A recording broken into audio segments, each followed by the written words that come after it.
कांग्रेस के कद्दावर नेता अहमद पटेल चले गए। उनके जाने का दुख सबको है, लेकिन सबसे ज़्यादा दुख राजस्थान कांग्रेस के नेताओं को हो रहा है। राजनीतिक नियुक्तियों और मंत्री बनने की उम्मीद लगाए बैठे नेता और विधायक यह सोच रहे हैं कि अब उनका क्या होगा। सचिन पायलट और अशोक गहलोत के विवाद के बाद अहमद पटेल ही थे जिन्हें मुख्यमंत्री अशोक गहलोत भी फ़ोन कर लेते थे, पूर्व उप मुख्यमंत्री सचिन पायलट भी फ़ोन कर लेते थे, क्योंकि गांधी परिवार तक अपनी बात पहुंचाने का जरिया अहमद पटेल ही थे।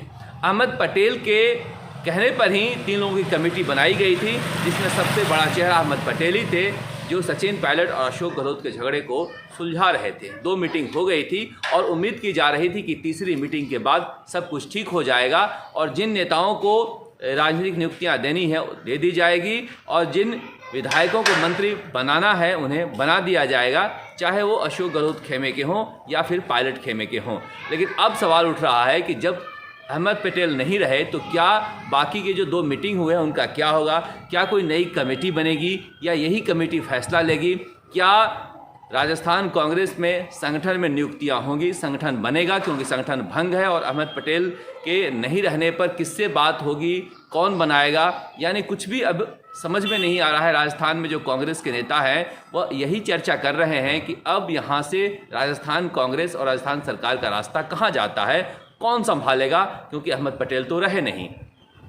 क्या जो उम्मीद लगाए बैठे थे कि दिसंबर तक राजनीतिक नियुक्तियां हो जाएंगी, मंत्री बन जाएंगे, वो हो पाएगा या नहीं हो पाएगा? क्योंकि अब इसकी उम्मीद ऐसी दिख नहीं रही है। अजय माकन हो या केसी वेणुगोपाल हो, उनके पास इतना साहस नहीं है और इतना अधिकार भी नहीं है कि वो कोई फैसला ले पाए। ऐसे में राहुल गांधी और प्रियंका गांधी पर अब जिम्मेदारी आ गई है कि वही फैसला लें। अहमद पटेल के नहीं रहने के बाद अब यही चर्चा हो रही है कि क्या मुख्यमंत्री अशोक गहलोत अब 10 जनपद में कमज़ोर होंगे या मजबूत होंगे? क्या सचिन पायलट की ताकत बढ़ेगी?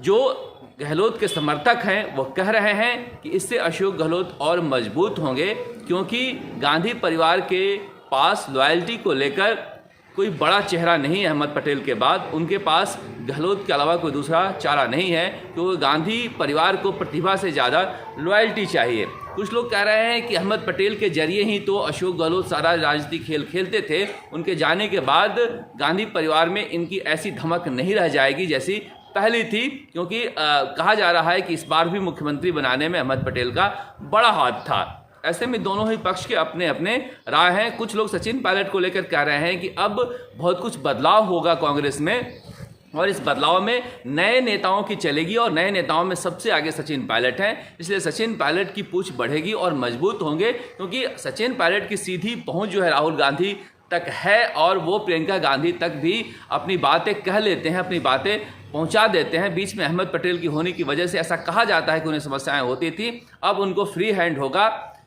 लेकिन सबसे बड़ी बात है कि अहमद पटेल के जाने के बाद कांग्रेस के अंदर एक बड़ा शून्य पैदा हुआ है और शून्य वो जगह होती है जहां पर वो पड़ाव होता है, जहां से एक रास्ता प्लस की तरफ जाता है और एक माइनस की तरफ जाता है। अब उम्मीद की जानी चाहिए कि कांग्रेस का यह रास्ता शून्य से प्लस की तरफ जाएगा, क्योंकि इससे अगर नीचे आता है तो ये भारतीय राजनीति के लिए बेहद दुर्भाग्य होगा।